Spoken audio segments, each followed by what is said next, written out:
নমস্কাৰ এই মুহূৰ্তত আহি পৰিছে দিনটোৰ বহুকেইটা গুৰুত্বপূৰ্ণ খবৰ কিয়নো প্ৰতিটো খবৰে বহুতেই গুৰুত্বপূৰ্ণ প্ৰথমৰ পৰা শেষলৈকে ভিডিঅ'টো চাব প্ৰথম খবৰ জুবিন গাৰ্গৰ ঘটনাক লৈ ফেচবুক লাইভ যোগে মুখ্যমন্ত্ৰীৰ বৃহৎ ঘোষণা পলাই থাকিলে বিপদ নিশ্চিত নিষ্ক্ৰিয় কৰি দিয়া হল শ্যাম কানু হিদাৰ্থৰ পেন কাৰ্ড আধাৰ কাৰ্ড ইত্যাদি জুবিন গাৰ্গৰ ঘটনাক লৈ ফেচবুক লাইভ যোগে মুখ্যমন্ত্ৰীৰ বৃহৎ ঘোষণা পলাই থাকিলে বিপদ নিশ্চিত নিষ্ক্ৰিয় কৰি দিয়া হল শ্যাম কানু হিদাৰ্থৰ পেন কাৰ্ড আধাৰ ইত্যাদি জনতাৰ ধৈৰ্যৰ সৈতে নেখেলিব 6 অক্টোবৰত আপোনালোকক অসমত বিচাৰিছো শ্যাম কানু হিদাৰ্থ শৰ্মাক মুখ্যমন্ত্ৰীৰ স্পষ্ট হকিয়নি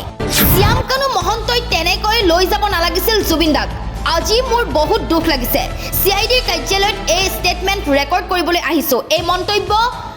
অভিনেত্ৰী নিশ্চিতা গোস্বামীৰ তেওঁ কৈছে আজি মোৰ বহুত দুখ লাগিছে সিআইডিৰ কাৰ্যালয়ত মই ষ্টেটমেণ্ট ৰেকৰ্ড কৰিবলৈ আহিছো মই অনুষ্ঠানটোলৈ গৈছিলো কিন্তু মই অনুষ্ঠানটোৰ সৈতে জড়িত নাছিলো জুবিনদাৰ সৈতে মোৰ কথা হোৱা নাছিল মই একোৱে গম পোৱা নাছিলো বুলি অভিনেত্ৰী নিশ্চিতা গোস্বামীয়ে উল্লেখ কৰিছে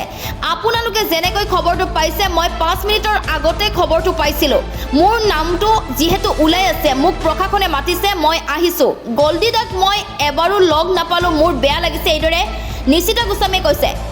জুবিনৰ শৰীৰত কোনোবাই বিষ প্ৰয়োগ কৰিছিল নেকি আমি জানিব বিচাৰো পোষ্টমৰ্টেম ৰিপৰ্ট হাজু হৈছে ইতিমধ্যে এই মন্তব্য মুখ্যমন্ত্ৰী হিমন্ত বিশ্ব শৰ্মাৰ সিংগাপুৰৰ পৰা মৰণোত্তৰ পৰীক্ষাৰ ৰিপৰ্ট আনিবলৈ চেষ্টা চলাইছো মুখ্যমন্ত্ৰীয়ে উল্লেখ কৰিছে GMCH'ৰ পোষ্টমৰ্টেম ৰিপৰ্ট ইতিমধ্যে হাজু হৈছে তেওঁৰ শৰীৰত কোনোবাই বিষ প্ৰয়োগ কৰিছিল নেকি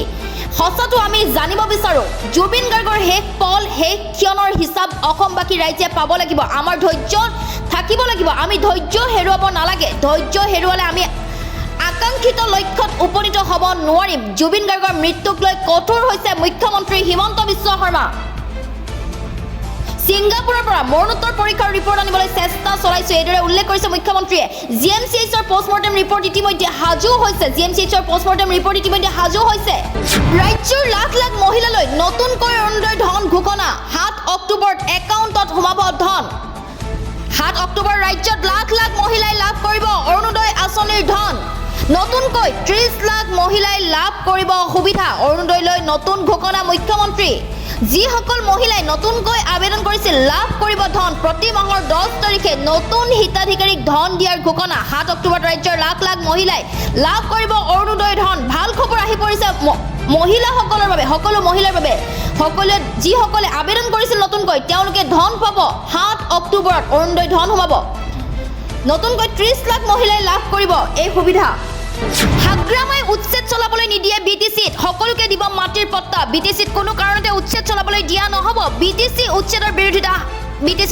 বিৰোধিতা হাগ্ৰামা মহিলাৰী বড়ো অনাবড়ো মুছলিম কোচ ৰাজবংশী সকলোকে দিয়া হ'ব ভূমিপট্টা পালেই তেওঁলোকৰ ওপৰত আৰু উচ্ছেদ নচলে নিৰ্বাচনৰ প্ৰাক্ষণত হাগ্ৰামা মহিলাৰী ডাঙৰ মন্তব্য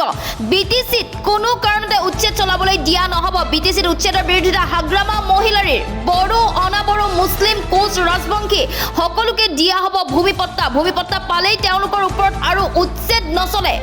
কাইলৈৰ পৰা দুৰ্গা পূজাৰ নামত বলপূৰ্বক চান্দা তুলিছে নেকি প্ৰশাসনে জাৰি কৰিলে 25টাকৈ নিৰ্দেশনা দুৰ্গা পূজাক লৈ আহি গ'ল এছঅপি প্ৰতিখন দুৰ্গা পূজা সমিতিয়ে মানিব লাগিব সকলো নিয়ম 25টাকৈ নিৰ্দেশনা জাৰি কৰিছে আৰক্ষী প্ৰশাসনে প্ৰথমটো হৈছে পূজা মণ্ডপ নিৰ্মাণৰ বাবে আৰক্ষী প্ৰশাসনৰ অনুমতি বাধ্যতামূলক দ্বিতীয় প্ৰতিখন পূজা কমিটিয়ে পৰ্যাপ্ত স্বেচ্ছাসেৱক নিয়োগ কৰিব লাগিব তৃতীয়টো হৈছে পৰ্যাপ্ত লাইটৰ ব্যৱস্থা কৰাৰ লগতে CCTV কেমেৰাৰ সংস্থাপন কৰিব লাগিব চতুৰ্থটো হৈছে লাউড স্পিকাৰ আৰু সাউণ্ড সিস্টেম উচ্চ স্বৰত বজাব নোৱাৰিব পঞ্চমটো হৈছে প্ৰতিগৰাকী স্বেচ্ছাসেৱকৰ নাম তালিকা আৰক্ষীক দাখিল কৰিব লাগিব 6 নম্বৰটো হৈছে পূজা মণ্ডপত পুৰুষৰ মহিলাৰ বাবে পৃথকে প্ৰৱেশ দ্বাৰ আৰু প্ৰস্থান দ্বাৰ থাকিব লাগিব সপ্তমটো হৈছে পেণ্ডেলত নিখাৰ বাবে পহৰাৰ ব্যৱস্থা কৰিব লাগিব অষ্টমটো হৈছে কোনো কাৰণতে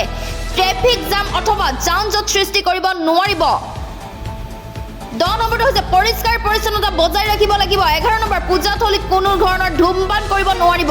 12 নম্বৰ দৰ্শনাৰ্থী আৰু ভক্তৰ বাবে খোৱা পানীৰ ব্যৱস্থা কৰিব লাগিব 13 নম্বৰটো হৈছে অগ্নি নিৰ্বাপক আৰু দুৰ্যোগ প্ৰশমনৰ বাবে ব্যৱস্থা থাকিব লাগিব 14টো হৈছে কোনো ৰাজহুৱা ৰাজপথত পূজাৰ পেণ্ডেল সাজিব নোৱাৰিব পূজা পেণ্ডেলত চিলিণ্ডাৰ কেৰাচিন পেট্ৰলৰ ব্যৱহাৰ আদি নিষিদ্ধ পূজা কমিটিসমূহে জেনেৰেটৰ ব্যৱস্থা কৰিব লাগিব 17 নম্বৰ হৈছে পৰ্যাপ্ত ডাষ্টবিন পূজাথলীত ৰাখিব লাগিব 18 নম্বৰ হৈছে মদ্যপান কৰি পূজা মণ্ডপত যাব নোৱাৰিব নিয়ম ভংগ কৰা পূজা কমিটিৰ বিৰুদ্ধে লোৱা হ'ব ব্যৱস্থা মূৰ্তি বিসৰ্জনৰ বাবে নিৰ্ধাৰণ কৰা নিৰ্দিষ্ট স্থান আৰু পথ নিৰ্দেশনা মানি চলিব লাগিব 21 নম্বৰটো হৈছে মূৰ্তি বিসৰ্জনৰ সময়ত প্ৰশাসনৰ নিয়ম নীতি মানি চলিব লাগিব পূজাৰ নামত বলপূৰ্বক চান্দা তুলিব নোৱাৰিব পূজা কমিটিয়ে 23 নম্বৰ ভিআইপি সকল পূজালৈ আহিলে পূৰ্বে আৰক্ষীক জনাব লাগিব 24 নম্বৰ পেণ্ডেলৰ পৰা 100 মিটাৰ ভিতৰত পাৰ্কিং কৰিব নোৱাৰিব 25 নম্বৰটো অন্তিমটো হৈছে মূৰ্তি বিসৰ্জনৰ সময়ত কেৱল ভক্তিমূলক গীতহে বজাব লাগিব